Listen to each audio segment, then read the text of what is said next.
Yo, magandang araw. Ako po si Jan Jos Wapiado at nandito po tayo ngayon sa Libas State Multiplier Farm kung saan isa sa mga proyekto ng provincial government dito sa Northern Samar. Ano nga ba ang meron dito? Tara, samahan niyo ako at silipin natin.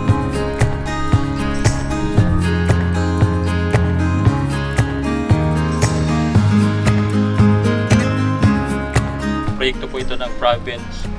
I think 44 hectares po ito eh. 44 hectares.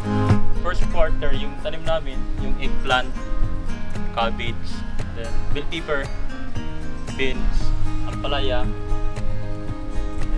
pichay. Then nag-try po kami ngayon ng ng carrots. At saka last year may mga tanim na po kami na yung permanenteng tanim, yung pinya, saka yung mga dragon fruit. Ito kasi yung magiging demo farm ng province natin mga susunod na pong taon eh.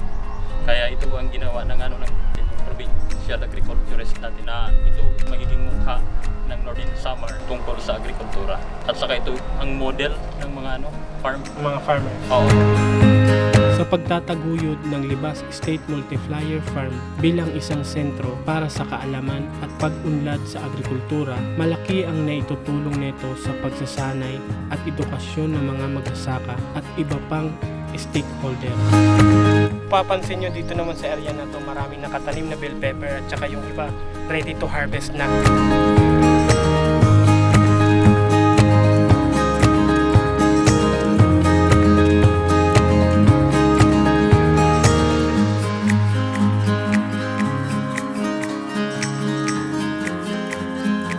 Dito naman po sa area na to, makikita nyo kung saan nakatanim yung mga bitter gourd o mas kilala bilang ampalaya.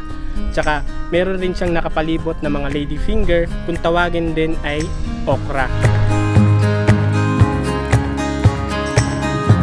May pinya rin po silang nakatanim dito.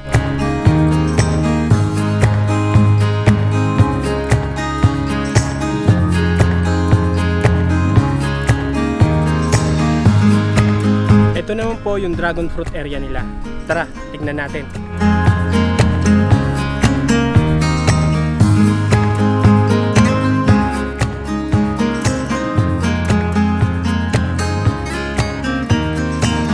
Ang pagsasagawa rin ng organikong pagsasaka, mga demonstrasyon sa teknolohiya at pakikilahok ng komunidad ay nagpapakita ng kanilang dedikasyon sa pagpapalago ng sektor ng agrikultura. Ang mga makabagong pamamaraan at teknolohiya na ipinakita dito ay nagbibigay ng mga bagong oportunidad para sa mas epektibong produksyon at mas mataas na kita.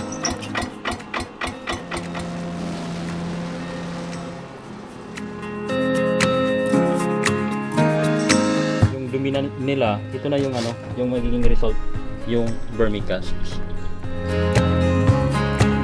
Pag-compose natin sa ating mga substrate, dito natin nilalagay. Within 7 days po, meron na po tayong organic na fertilizer.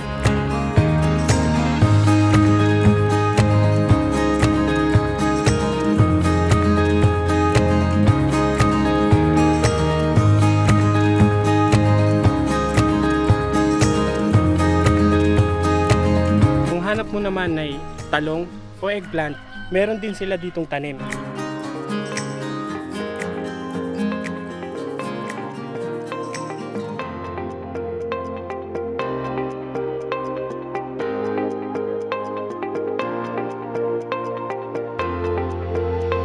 Sa pangunguna ni Governor Ong Chuan at sa layuning padayon nga kauswagan, ang pagpapalakas ng Libas State Multiplier Farm ay nagtataguyod ng malawakang pag-unlad at kasaganahan para sa Northern Samar.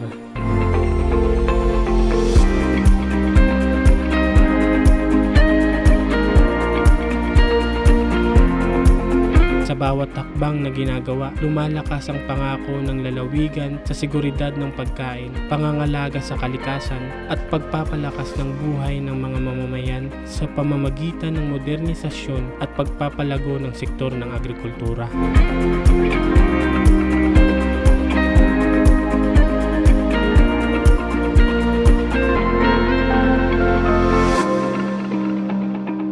So yun mga kaibigan, nalaman natin kung anong meron dito sa Libas State Multiplier Farm. Kung para sa akin, as a agriculture graduate. Malaki talagang may tuturong ng agrikultura dito sa ating bansa dahil ang agrikultura isa sa mga backbone ng ating mundo.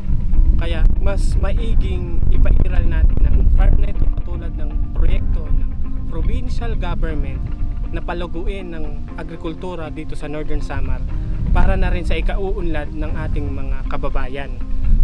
Sabi pa nga nila, pag may tiyaga, may nilaga. Pero pag sa agrikultura, pag may tanim, may aanihin. Agree? So muli, ako po si John Joseph Abiado and that's all for today's video.